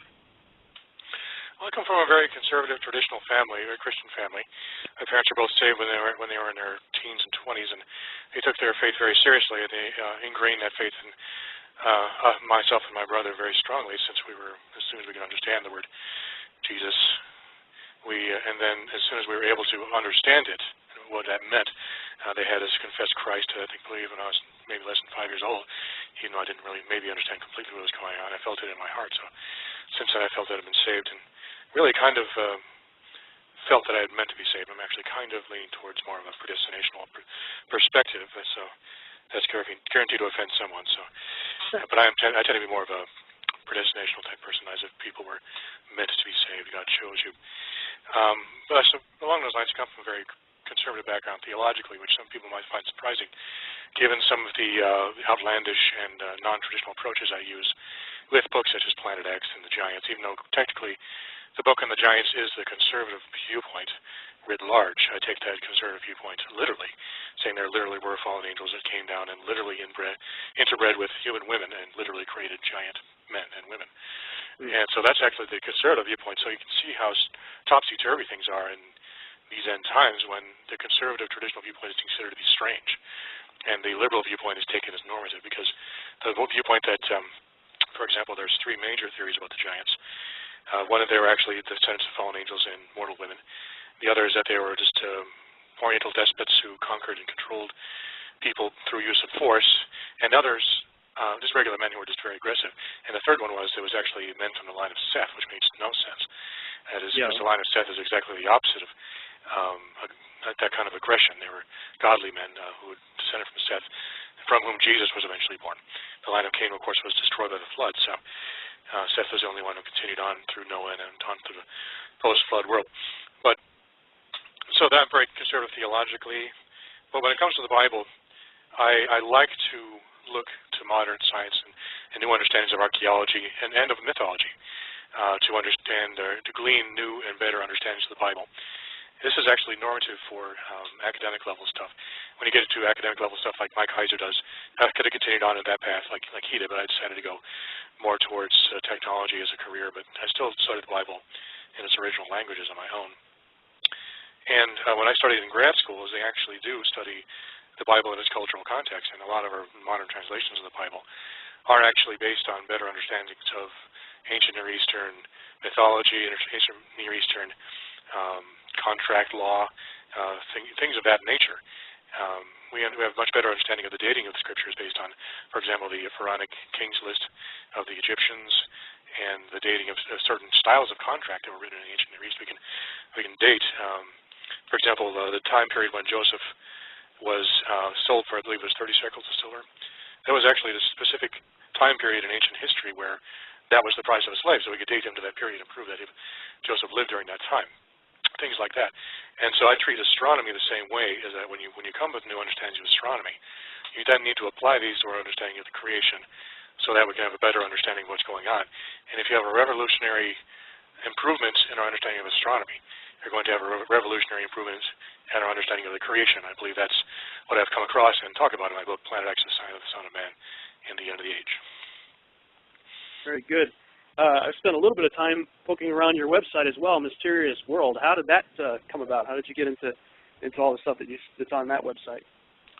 I noticed there was not really a Christian perspective on some of these mysterious topics, and I tend to take a little more lenience towards non-biblical texts and extra-biblical texts like and ancient histories that are outside of the Bible. For example, South American history, North American history, European history. I take these things seriously, and I like to apply them to my understanding of the Bible. I use the biblical understanding as kind of the center post around which I array all these other ancient mythologies and histories, and kind of do a comparison and contrast and see where there are parallels. And as such, it's like my academic training, except I extend it to a worldwide scope rather than just ancient Near Eastern texts. I extend it. How was the world back then? How do people think? And there are numerous parallels and indications that the giants, for example, spread all over the world, not just ancient Near East. They were conquered the entire world. That was, in fact, their purpose, in my opinion, was to conquer the world and take over the various tribes of the nations in order to form royal classes which would rule over them on behalf of the fallen angels who would use them as sort of an intermediary. And those royal classes are still in place today. For example, the royals of England are probably descended from Nephilim stock, as are all the other royalties that still remain. And probably why they may call them blue bloods, because their blood literally is different from most people's for that reason. So you do subscribe to the idea that many of the world leaders could actually be of a different race, let's say, than the human race? They are modified humans. They have been altered. They've intermarried with standard Homo sapiens for a long time now, so there's not much difference. But in ancient times, thousands of years ago, in some cases hundreds, they were very similar.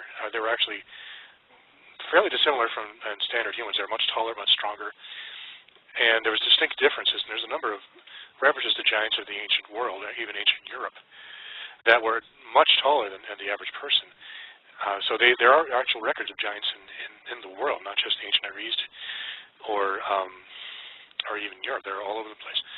So we can find an example here. Let me find a specific name. There's actually the giant German ruler, for example, if I can find his name, Maximinus, that's right, he was the Roman emperor.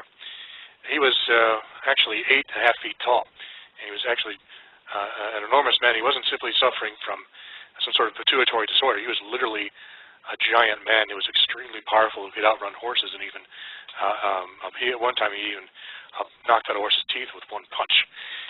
This guy was so strong. He was actually from Bulgaria. He was an old Bulgarian giant.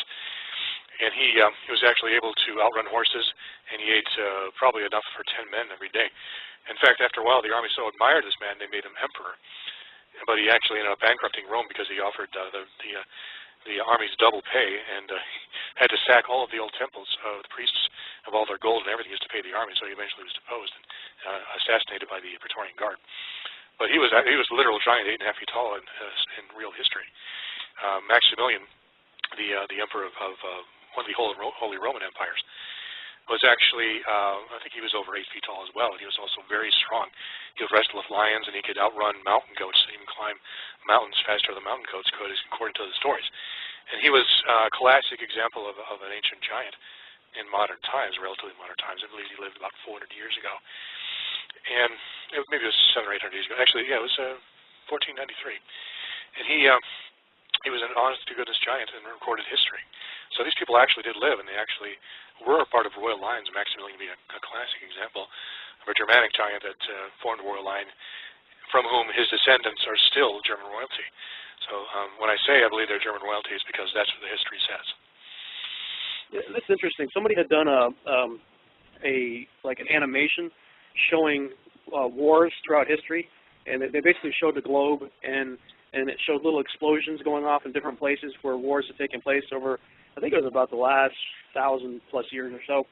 And the bigger the explosion, the bigger the war, and the more the casualties, you know. So of course, when you see like World War I and World War II, there's some pretty big explosions, you know, all over Europe and whatnot. But what struck me as I was watching that animation is that literally for at least 1,000 years, a lot of wars have been started in Germany. Yes, those are the homeland of the ancient Germanic giants, the largest, strongest, and most fierce of all the giants. In fact, all the other giants were actually afraid of them, even the Gaulish giants whom Caesar fought against in his campaigns against the Gauls. He actually wrote about this in his writings about how huge the Gauls were, and they would fight naked. They were upwards of 8 feet tall, had huge two-handed swords, and just could go through men like a lawnmower.